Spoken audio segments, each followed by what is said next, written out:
Dosa kecanduan bagaimana lepas? Ini pertanyaan yang tentu sangat kompleks.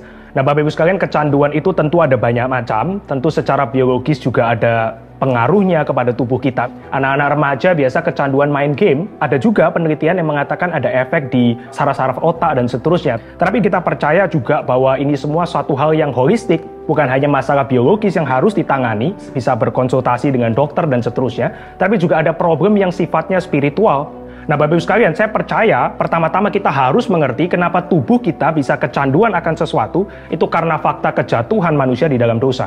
Tubuh kita bisa menginginkan sesuatu yang demikian besar, sehingga kita seringkali desperate bagaimana mengatur hal ini.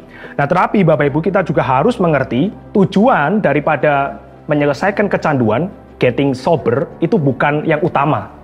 Orang bisa masuk misalnya pusat rehabilitasi, menyelesaikan kecanduan narkoba misalnya, tetapi kalau hanya berhenti dari kecanduan tersebut, maka akan ada kekosongan. Terutama ya misalnya kita bicara kecanduan yang sifatnya seperti dosa seksual, kecanduan narkoba dan seterusnya. Apa yang akan mengisi hati kita yang dingin, yang sebelumnya dipuaskan tanda kutip melalui itu semua?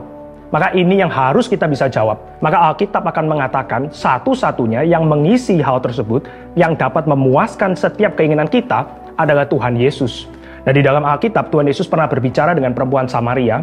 Ketika itu dia ada di sumur dan dia meminta air. Perempuan itu datang siang, terik-terik, panas karena menghindari orang-orang banyak, berusaha mendapatkan air memuaskan dahaga dia. Tapi Tuhan Yesus hari itu menawarkan air yang lain.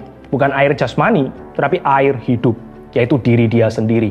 Maka pertemuan yang singkat itu mengubah hidup perempuan Samaria tersebut, bahkan nanti seluruh kota di mana perempuan Samaria itu ke sana dan mengabarkan Injil.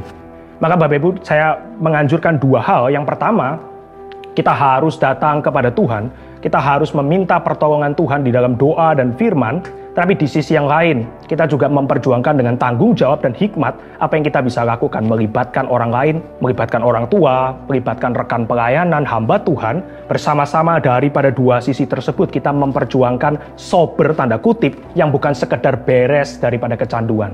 Kita jangan biarkan dia berjuang sendirian. Yang berjuang di dalam battle tersebut juga sama, jangan berjuang sendirian. Berjuanglah bersama dengan tubuh Kristus yang lain. Kiranya ini menjawab pergumulan kita. Soli Deo Gloria.